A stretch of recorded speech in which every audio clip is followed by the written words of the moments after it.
कान्ताय कल्याणनिधये निधयेऽर्तिनाम् श्रीवेङ्कटनिवासाय श्रीनिवासाय मङ्गलम् लक्ष्मी सविभ्रमालोकसुभ्रूविभ्रमचक्षुषे चक्षुषे सर्वलोकानां वेङ्कटेशाय मङ्गलम् श्रीवेङ्कटाद्रिशृङ्गाग्रमङ्गलाभरणान्त्रये मङ्गलानां निवासाय श्रीनिवासाय मङ्गलम् सर्वावयव सौन्दर्य सम्पदा सर्वचेतसां सदा सम्मोहनायास्तु वेङ्कटेशाय मङ्गलम् नित्याय निरवध्याय सत्यानन्दचिदात्मने सर्वान्तरात्मने श्रीमद् वेङ्कटेशाय मङ्गलम् स्वतः सर्वविदे सर्वशक्तये सर्वशेषिणे सुलभाय सुशीलाय वेङ्कटेशाय मङ्गलम्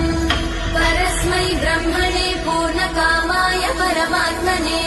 प्रयुञ्जे परतत्त्वाय वेङ्कटेशाय मङ्गलम् आकालतत्त्वमशान्तमात्मनामनुपश्यताम्